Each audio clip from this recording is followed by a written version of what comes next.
بسم اللہ الرحمن الرحیم۔ السلام علیکم۔ یہ کاشان بصیرت.com کا آڈیو بک سیکشن ہے۔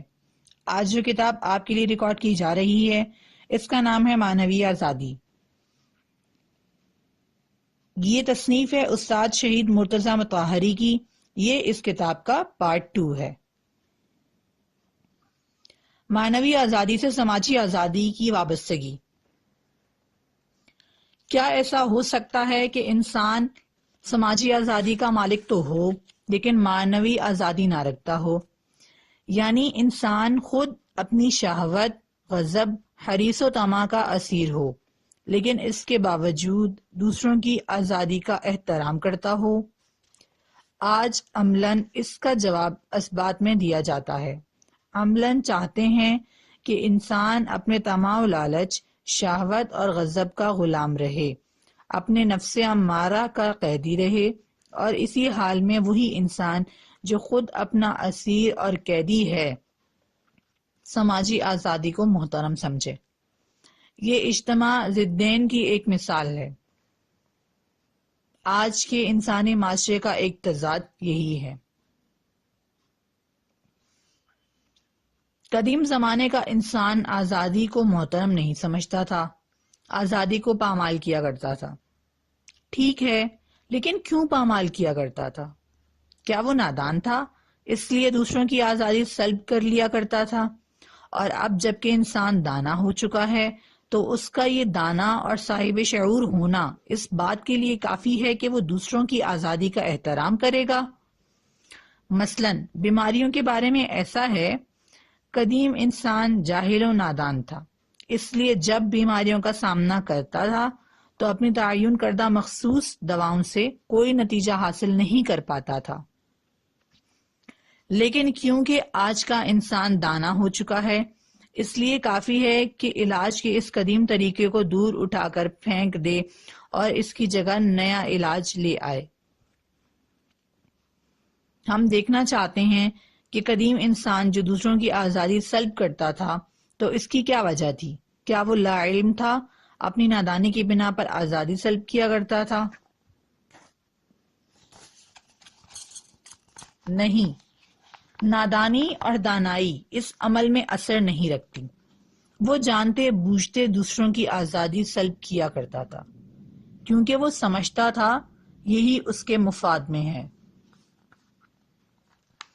قدیم انسان جو دوسروں کی آزادی اور حقوق کو محترم نہیں سمجھتا تھا تو کیا اس کی وجہ یہ تھی کہ اس زمانے کے قوانین اس انداز سے وضع کیے گئے تھے، اب جو ہی قانون بدلے گا معاملہ یکسر درست ہو جائے گا؟ ان طے کردہ قوانین کی طرح جو انسان بناتا ہے، مثلا امریکہ میں کہتے ہیں غلامی کا قانون منسوخ ہو گیا ہے، وہاں غلامی کا قانون منسوخ ہوتے ہی کیا واقعی غلامی ختم ہو گئی ہے یا اس کی شکل اور صورت بدل دی گئی ہے، اصل اپنی جگہ باقی ہے؟ قدیم انسان جو آزادی اور حقوق کا احترام نہیں کرتا تھا، کیا اس کی وجہ اس کا فلسفی طرز فکر تھا؟ ان میں سے کوئی بات بھی نہ تھی، صرف ایک چیز تھی اور وہ تھی مفاد پرستی۔ قدیم انسان اپنی انفرادی طبیعت کے تحت مفاد پرست تھا، اپنے ذاتی فائدے کی فکر میں رہتا تھا، ہر وسیلے اور ذریعے کو اپنے مفاد میں استعمال کرنا چاہتا تھا۔ ان میں سے ایک وسیلہ اور ذریعہ خود افراد بشر تھے۔ جس طرح وہ لکڑی، پتھر، لوہے، مویشی، گائے، گھوڑے، خچر کو اپنے مفاد میں استعمال کرنا چاہتا تھا، اسی طرح انسان کو بھی اپنے فائدے کے لیے کام میں لانا چاہتا تھا۔ جب انسان کسی درخت کو بوتا ہے یا کاٹتا ہے تو اسے اس درخت کی کوئی فکر نہیں ہوتی، وہ صرف اپنے فائدے کے بارے میں سوچتا ہے۔ جب وہ کسی مویشی کو پال پوس کر موٹا تازہ کرتا ہے اور پھر اسے ذبح کر دیتا ہے تو اس کا کیا مقصد ہوتا ہے؟ وہ سوائے اپنے منافع کے کسی اور چیز کو مد نظر نہیں رکھتا۔ اسی طرح جب انسان دوسرے افراد کو اپنا غلام بناتا ہے تو ان کے حقوق سلب کرتا ہے، اور اس کی وجہ سے صرف اپنی منفعت طلبی اور مفاد پرستی کی وجہ سے وہ یہ سب کرتا ہے۔ اس کے پیچھے اس کا صرف ذاتی فائدہ ہوتا ہے۔ پس وہ سبب جو ماضی میں انسان کو سماجی آزادی سلب کرنے اور دوسروں کے سماجی حقوق پامال کرنے پر ابھارتا تھا، وہ اس میں پائی جانے والی مفاد پرستی کی حس تھی اور کچھ نہیں۔ آج کے دور میں انسان میں مفاد پرستی کی حس کا کیا حال ہے؟ اس میں یہ حس پائی جاتی ہے یا نہیں؟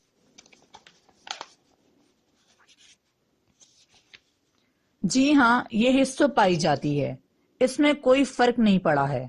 ہڑپ کر جانے کے لیے جتنا گزشتہ زمانے کے انسانوں کا منہ کھلتا تھا، آج کے دور کا انسان کا منہ بھی اگر اس سے زیادہ نہیں تو اس سے کم بھی نہیں کھلتا۔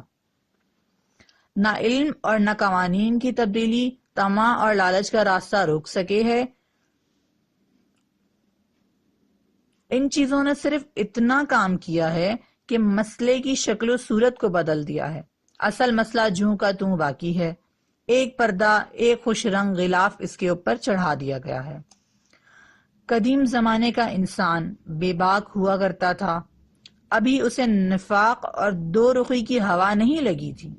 فرعون لوگوں کو غلام بناتا تھا اور باقاعدہ کہتا تھا وَقَوْمُهُ مَا لَنَا عَابِدُونَ، موسیٰ کیا کہتے ہو، یہ میرے بندے ہیں، میرے غلام ہیں۔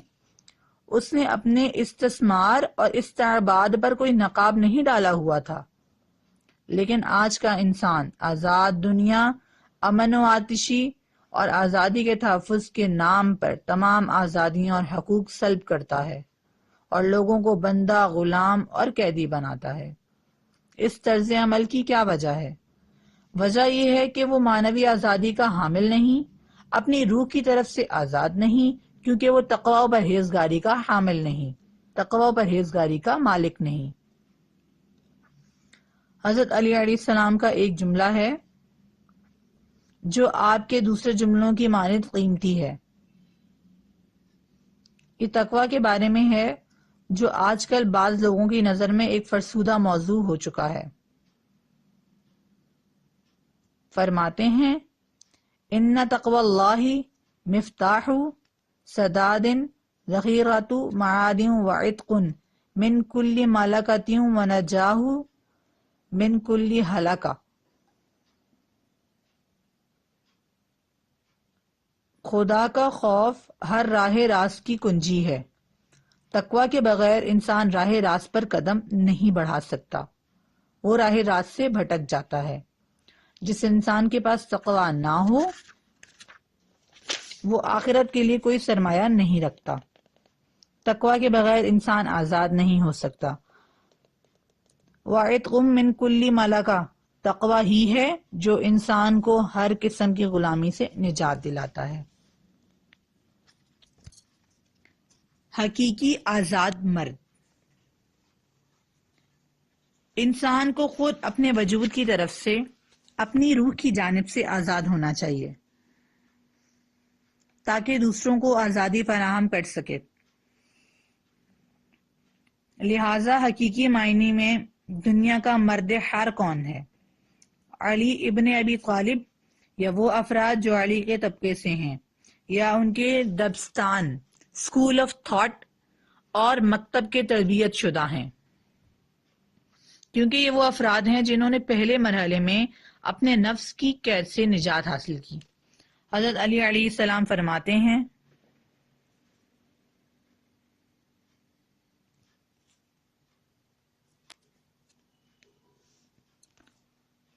ترجمہ کیا میں اس بات میں مگن رہوں کہ مجھے امیر المؤمنین کہا جاتا ہے؟ میں اس نفس کی خاطر کیوں کر کسی پر ظلم کر سکتا ہوں جو جلد ہی فنا کی طرف پلٹنے والا اور مدتوں تک مٹی کے نیچے پڑا رہنے والا ہے۔ اے دنیا، جا کسی اور کو فریب دے۔ در حقیقت ایسا ہی شخص آزاد اور آزادی بخش ہو سکتا ہے جو ہمیشہ علی کی مانند رہے، یا کم از کم ان کا پیروکار ہو، اپنے نفس کا احتساب کرتا ہو، اپنی روح کا محاسبہ کرتا ہو، محراب عبادت میں تنہا بیٹھ کر اپنے ریش کو ہاتھ میں لیتا اور کہتا: اے دنیا کے سونا چاندی، اے دنیا کے مال و منال، جا علی کے سوا کسی اور کو فریب دے، میں تجھے 3 طلاقیں دے چکا۔ ایسا ہی شخص منافقت اور دو رخے پن سے نہیں بلکہ صدقے دل کے ساتھ لوگوں کی آزادی اور ان کے حقوق کے احترام کا قائل ہو سکتا ہے۔ جس کے ضمیر، جس کے وجدان میں ایک آسمانی ندا موجود ہو اور اسے پکار رہی ہو، اس وقت آپ دیکھیں گے کہ ایک ایسا شخص جو ایسا تقوی رکھتا ہو، ایسی معنویت کا مالک ہو، ایسے خوف خدا کا حامل ہو، جب لوگوں کا حکمران بنتا ہے اور لوگ اس کے محکوم ہوتے ہیں، تو جس احساس سے وہ عاری ہوتا ہے وہ یہی حاکم اور محکوم کا احساس ہے۔ لوگ سابقہ سوچ کی بنیاد پر از خود اس سے فاصلے پر رہنا چاہتے ہیں، لیکن وہ کہتا ہے فاصلہ نہ رکھو، میرے قریب آؤ۔ جب جنگ صفین کو جاتے یا اس سے پلٹتے وقت انبار نامی شہر سے گزرتے ہیں، جو اس وقت عراق کے شہروں میں سے ایک شہر ہے اور ایران کے قدیم شہروں میں سے تھا، اور وہاں ایرانی رہتے تھے، تو وہاں چند زمیندار، سردار، بزرگ افراد خلیفہ کے استقبال کو آتے ہیں۔ وہ اپنے خیال میں حضرت علی کو ساسانی سلاطین کا جانشین سمجھ رہے ہوتے ہیں۔ جب حضرت کے قریب پہنچتے ہیں تو امام کی سواری کے آگے آگے دوڑنا شروع کر دیتے ہیں۔ حضرت علی انہیں آواز دے کر پوچھتے ہیں: ایسا کیوں کر رہے ہو؟ وہ کہتے ہیں: آقا، اس طریقے سے ہم اپنے بزرگوں اور اپنے سلاطین کو سلام کرتے ہیں، انہیں احترام دیتے ہیں۔ امام فرماتے ہیں: نہیں، ایسا نہ کرو، یہ عمل تمہیں پست اور ذلیل کرتا ہے کہ تم اپنے آپ کو میرے سامنے، میں جو کہ تمہارا خلیفہ ہوں، ذلیل و حقیر بنا کر پیش کرتے ہو۔ میں بھی تمہی میں سے ایک ہوں۔ تم نے یہ عمل انجام دے کر میرے حق میں کوئی اچھائی نہیں کی بلکہ برائی کے مرتکب ہوئے ہو۔ تمہارے اس عمل سے ممکن ہے خدا نخواستہ کسی وقت میرے دل میں غرور پیدا ہو جائے اور میں حقیقت میں اپنے آپ کو تم سے برتر سمجھنے لگوں۔ اسے کہتے ہیں ایک آزاد مرد، ایسا شخص جو معنوی آزادی کا مالک ہے، ایسا شخص جس نے قرآن کی اس صدا کو قبول کیا ہے: اللہ نعبد الا اللہ، ہم خدا کے سوا کسی چیز کی، کسی فرد کی، کسی طاقت کی پرستش نہیں کرتے، نہ کسی انسان کی، نہ پتھر کی، نہ حجر کی، نہ مٹی کی، نہ آسمان کی، نہ خواہشات کی، نہ نفس کی، نہ غصے کی، نہ شہوت کی، نہ حرص و طمع کی، نہ جاہ طلبی کی، صرف خدا کی عبادت کرتے ہیں۔ اسی صورت میں وہ معاشرے کو آزادی فراہم کر سکتا ہے۔ مولا علیہ السلام کا ایک خطبہ ہے، میں اس کا ایک حصہ آپ کی خدمت میں پیش کروں۔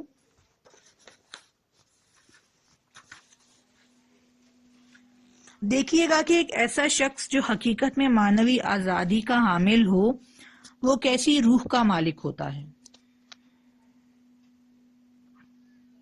کیا آپ دنیا میں ایسی ایک بھی روح ڈھونڈ سکتے ہیں؟ اگر ڈھونڈ لیں تو مجھے بتائیے گا۔ یہ انتہائی مفصل خطبہ ہے۔ یہ حکمران کے رعایا پر حقوق اور رعایا کے حکمران پر حقوق کے بارے میں ہے۔ اس میں بعض مسائل ہیں جن پر حضرت نے گفتگو فرمائی ہے۔ اس کے بعد اس کے ذیل میں چند جملے ہیں۔ دیکھیے یہ جملے کون کہہ رہا ہے؟ خود والی اور حاکم ہے جو اپنی زبان سے لوگوں سے کہہ رہا ہے۔ ہماری دنیا میں تو یہ زیادہ سے زیادہ اتنا ہی ہوتا ہے کہ دوسرے افراد لوگوں سے کہتے ہیں کہ اپنے حکمرانوں کے ساتھ ایسے بن کر نہ رہو، آزاد مرد بنو، جبکہ وہاں خود علی کہتے ہیں میں جو تمہارا حاکم ہوں، میرے سامنے ایسے نہ ہو جاؤ، آزاد مرد بنو۔ لا تکلمونی بما تکلم بہ الجبابرہ،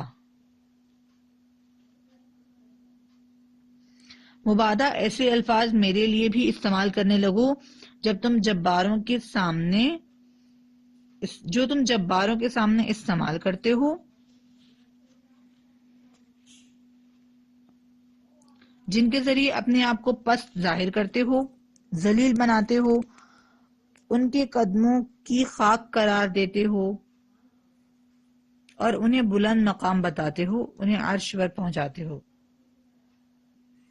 کہیں ایسا نہ ہو کہ تم میرے ساتھ اس انداز میں گفتگو کرنے لگو، ہرگز نہیں، مجھ سے ایسی ہی بات کرو جیسے دوسروں سے کرتے ہو، دوسروں سے بات چیت جس طرح دیکھتے ہو ویسے ہی مجھ سے بھی کیا کرو، اور اگر دیکھو کہ میں کبھی غصے میں آ گیا ہوں، تند و تیز انداز میں گفتگو کر رہا ہوں، تو ہاتھ پاؤں پھلا کر نہ بیٹھو، مردانگی کے ساتھ اپنی تنقید جاری رکھو، مجھ سے فاصلہ نہ رکھو، مجھ سے یہ نہ کہو کہ جو کچھ آپ فرماتے ہیں بجا فرماتے ہیں، آپ کا ہر عمل درست اور قابل ستائش ہے، یہ خوش آمد اور چاپلوسی ہے، میرے ساتھ ایسا طرز عمل اختیار نہ کرو۔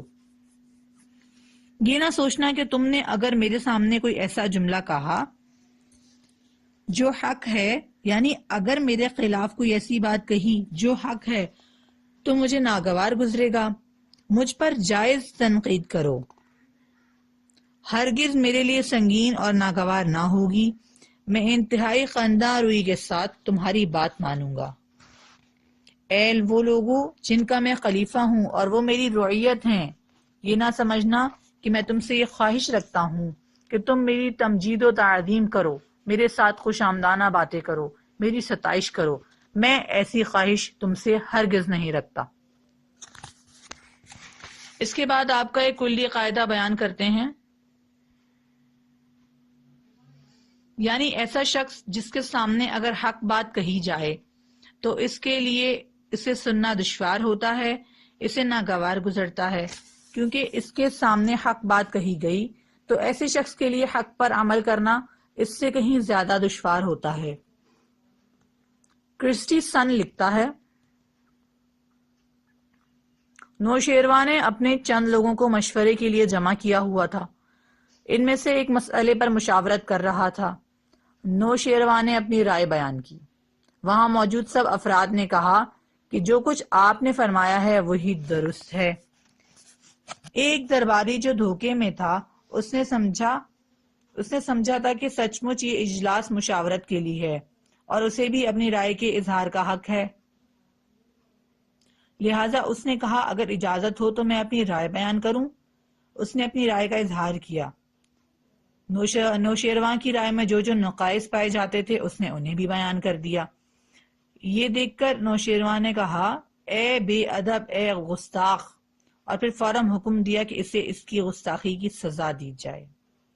وہاں موجود قلمدانوں سے سب کے سامنے اس قدر اس کے سر پر ضربات لگائی گئیں کہ وہ مر گیا۔ تو جس شخص کے لیے حق بات سننا گرا ہوں، اگر کسی سے کہیں کہ عدالت کے مطابق سلوک کرو اور اسے یہ بات ناگوار گزرے، تو قطعی طور پر جان لیجئے کہ حق اور عدالت پر عمل اس کے لیے اس سے کہیں زیادہ سنگین اور ناگوار ہوگا۔ آخر میں حضرت علی خواہش فرماتے ہیں، اے میرے اصحاب، میرے دوستو، اے لوگو، تم سے میری یہ خواہش ہے کہ ہرگز حق بات کہنے، برحق تنقید کرنے اور مجھے اپنا مشورہ دینے سے باز نہ رہنا۔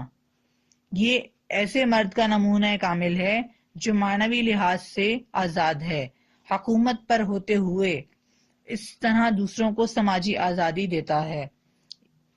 بار الہ، تجھے علی ابن ابی طالب کے حق کی قسم دیتے ہیں کہ ہمیں علی کے حقیقی پیروکاروں میں سے قرار دے۔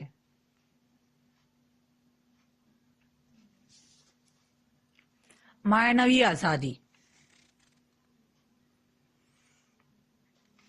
پیچھے ہم نے عرض کیا تھا کہ معنوی آزادی کے بارے میں ہماری پوری گفتگو 3 حصوں پر مشتمل ہے۔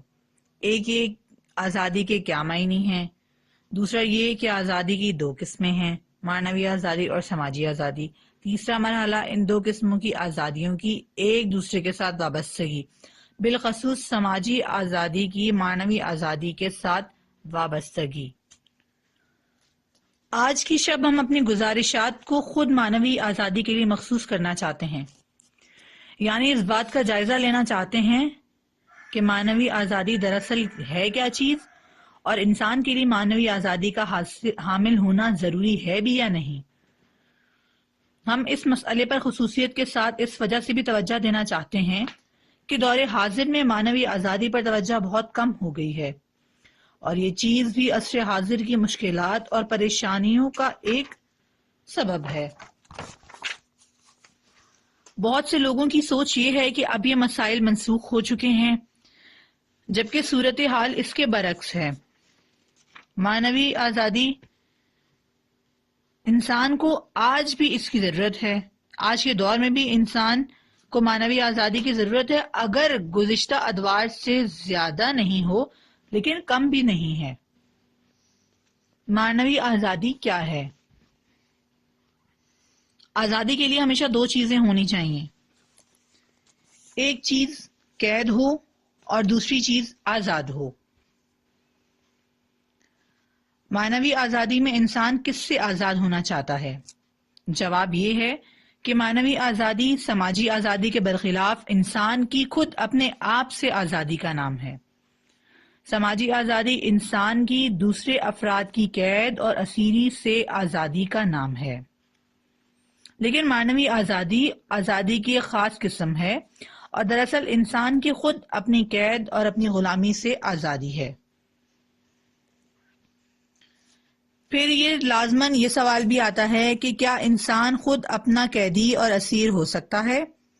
کیا یہ ممکن ہے کہ ایک چیز خود ہی غلام ہو اور خود ہی اپنے آپ کو غلام بنانے والی، خود ہی قیدی ہو اور خود ہی اپنے آپ کو قید کرنے والی؟ کیا ایسا ممکن ہے؟ اس کا جواب یہ ہے کہ ہاں ممکن ہے۔ شاید کسی اور کے لیے ممکن نہ ہو لیکن انسان کے لیے ممکن ہے۔ مثال کے طور پر ممکن ہے حیوانات میں معنوی غلامی اور اس کے بالمقابل معنوی آزادی کا کوئی مفہوم اور امکان نہ ہو، لیکن انسان میں اس انوکھی اور عجیب مخلوق میں یہ امکان موجود ضرور ہے کہ وہ خود اپنا غلام اور قیدی ہو یا خود اپنے آپ سے آزاد ہو۔ یہ کیسے ممکن ہے؟ انسان ایک مرکب وجود ہے۔ اس کی وجہ یہ ہے کہ دوسرے موجودات کے درمیان انسان ایک مرکب شخصیت کا مالک ہے، اور یہ ایک حقیقت ہے کہ انسان کے ایک مرکب شخصیت اور موجود ہونے کی تاکید ادیان اور فلسفوں نے کی ہے، دانشوروں حتیٰ کہ نفسیات دانوں نے بھی کی ہے، اور یہ ایک قابل تردید حقیقت ہے۔ ہم قرآن مجید اور حدیث کے ذریعے اپنی بات کا آغاز کرتے ہیں۔ آپ نے قرآن کریم میں ملاحظہ کیا ہوگا کہ انسان کی خلقت کے بارے میں یوں ارشاد فرمایا گیا ہے، فَإِذَا سَوَّيْتُهُ وَنَفَخْتُ فِيهِ مِن رُّوحِي فَقَعُوا لَهُ سَاجِدِينَ۔ خداوند عالم فرشتوں سے فرماتا ہے، جب اس کی موجودگی خلقت مکمل کر لوں اور اس میں اپنی روح پھونک دوں تو تم اس کے سامنے سجدہ ریز ہو جانا۔ اللہ رب العزت کہتا ہے کہ یہ ایک خاکی موجود ہے، میں نے اسے خاک سے خلق کیا، ایک طبیعی اور مادی موجود ہے، لیکن یہی آب و خاک سے خلق کیا گیا موجود، یہی موجود جو دوسرے حیوانوں کی مانند بدن اور جسم کا مالک ہے، میں اس میں اپنی روح سے کچھ پھونک رہا ہوں۔ ہمارے لیے روح خدا کے معنی جاننا ضروری نہیں ہے، یعنی یہ کہ نفخہ الہہ اور جس چیز کو خدا نے اپنی روح کہا ہے وہ چیز کیا ہے، اس سے واقفیت ہم پر لازم نہیں آتی۔ اجمالی طور پر ہم یہ بات جانتے ہیں کہ اس خاکی موجود میں ایک غیر خاکی چیز بھی پائی جاتی ہے۔ معروف حدیث ہے، نبی اکرم صلی اللہ علیہ وآلہ وسلم نے ارشاد فرمایا، خداوند عالم نے فرشتوں کو خلق کیا، ان کی سرشت میں صرف عقل رکھی، حیوانات کو خلق کیا اور ان کی سرشت میں محض شہوت رکھی، انسان کو خلق کیا اور اس کی سرشت میں عقل بھی رکھی اور شہوت بھی رکھی، مولانا روم نے اسی مضمون کو کچھ اس انداز سے شعر کی صورت میں ڈھالا ہے: گفت پیغمبر کے خلاق مجید، خلق عالم راسہ گونہ آفرید.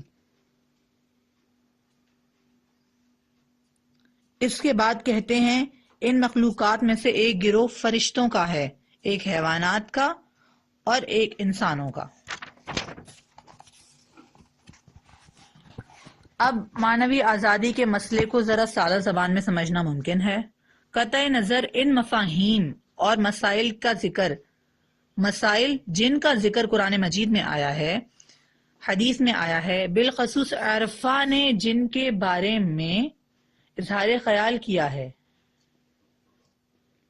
علماء نفسیات نے جن کی تائید کی ہے، ان سب سے قطع نظر کرتے ہوئے معنوی آزادی کے اس مسئلے کو سادہ زبان میں سمجھنے کی کوشش کرتے ہیں. ہم گفتگو کو ایک ایسی بات سے شروع کرتے ہیں جس سے ہر کوئی سمجھ سکتا ہے، اور وہ یہ ہے کہ دوسرے انسانوں کے لیے روح کی غلامی. بے شک ہمیں اپنی زندگی میں بہتر سے بہتر خوراک کی ضرورت ہوتی ہے، عالی شان سے عالی شان پوشاک کی ضرورت ہوتی ہے، رہنے کے لیے آراستہ ترین مکان کی ضرورت ہوتی ہے، اسی طرح بیوی بچوں کی ضرورت ہوتی ہے، زندگی کی زیادہ سے زیادہ آسائشوں کی بھی ضرورت ہوتی ہے. مال و دولت، روپے پیسے اور مادیات کے بھی آرزومند ہوتے ہیں، لیکن ایک جگہ ہم ایک دوراہے پر آ کھڑے ہوتے ہیں. ہمیں محسوس ہوتا ہے کہ اس مقام پر یا تو ہمیں اپنی عزت و سیادت اور آقائی کی حفاظت کرنی چاہیے، البتہ فقر و افلاس قبول کر کے کھانا کھائیں لیکن روکھا سوکھا، لباس پہنے لیکن پھٹا پرانا، گھر ہو لیکن تنگ چھوٹا، معمولی روپیہ پیسہ نہ ہو، تنگی ترشی میں بسر کریں، یا پھر اپنی عزت و آقائی اور سیادت کو نظر انداز کریں اور ذلت قبول کر لیں. خادم بن جائیں تو تمام مادی نعمتیں ہمارے لیے فراہم ہو جائیں گی. ہم دیکھتے ہیں بکثرت لوگ کسی صورت ذلت قبول کرنے پر تیار نہیں ہوتے، خواہ اس کے عوض انہیں سونے چاندی میں تول دیا جائے. البتہ بعض لوگ ذلت کا طوق پہننے کو تیار ہو جاتے ہیں، لیکن یہ حضرات بھی اپنے ضمیر کی گہرائیوں میں خفت اور سرشاری محسوس کرتے ہیں. سعدی گلستان میں دو بھائیوں کا تذکرہ کرتے ہیں. ان میں سے ایک بھائی دولت مند تھا اور دوسرا غریب. بقول ان کے دولت مند بھائی دربار کے خادموں میں سے تھا، حاکم کے خدمت گزاروں میں شامل تھا، جبکہ غریب بھائی مزدور تھا، سعدی کی تعبیر کے مطابق اپنے زور بازو سے روٹی کماتا تھا. وہ کہتے ہیں ایک روز دولت مند بھائی نے اپنے غریب بھائی سے کہا، بھائی تم کیوں دربار کی ملازمت نہیں کر لیتے تاکہ تمہیں بھی اس مشقت سے چھٹکارا ملے، تم بھی میری طرح دربار کے خادموں میں شامل ہو جاؤ تاکہ اس زحمت اور مشقت طلب کام سے نجات حاصل کر سکو. وہ کہتے ہیں یہ سن کر غریب اور مفلس بھائی نے جواب دیا، تم خود کیوں کوئی کام کاج نہیں کر لیتے تاکہ نوکری کی اس ذلت سے تمہاری جان چھوٹے. تم مجھ سے کہتے ہو کہ میں دربار کے خدمت گزاروں میں کیوں نہ شامل ہو جاؤں تاکہ محنت مزدوری کی مشقت سے نجات پاؤں. میں تم سے کہتا ہوں تم کیوں محنت مزدوری نہیں کرتے، زحمت و مشقت کے متحمل نہیں ہوتے تاکہ دربار کی نوکری اور ذلت سے رہائی حاصل کر سکو. وہ اس خدمت گزاری کو باوجود یہ کہ اس میں مال و دولت ہے، طاقت و قدرت ہے، لیکن کیونکہ نوکری ہے اس میں آزادی سلب ہو جاتی ہے، کیونکہ دوسرے کے سامنے جھکنا پڑتا ہے، لہٰذا اسے ذلت قرار دیتے ہیں. اس کے بعد سعدی کہتے ہیں داناؤں کا کہنا ہے اپنے ہاتھ کی کمائی کھانا زرعی کمر بند باندھ کر دوسروں کی خدمت گزاری کرنے سے زیادہ بہتر ہے.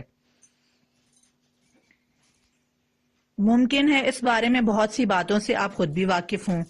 ہم چاہتے ہیں کہ آپ اس بارے میں نفسیات کے پہلو سے تجزیہ و تحلیل کیجئے کہ یہ کون سی حس ہے جس کے تحت انسان زحمت و مشقت، محنت و مزدوری، فکر و مسکنت جیسی چیزوں کو اپنے ہی جیسے دوسرے انسانوں کی جی حضوری پر ترجیح دیتا ہے، اسے قیدی و اسیری کا نام دیتا ہے، کہتا ہے میں کسی غیر کا غلام بننے پر تیار نہیں، جبکہ یہ غلامی مادی نہیں، یعنی در حقیقت وہ اپنی قوت و طاقت سے خدمت نہیں کرتا، بلکہ فقط اس کی روح خدمت کرتی ہے، اس کا بدن خدمت نہیں کرتا۔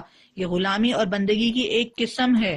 درست بھی ہے کہ یہ غلامی ہے، لیکن ایک ایسی غلامی جس میں انسان کا تن بدن غلام نہیں ہوتا، بلکہ اس کی روح غلام ہو جاتی ہے۔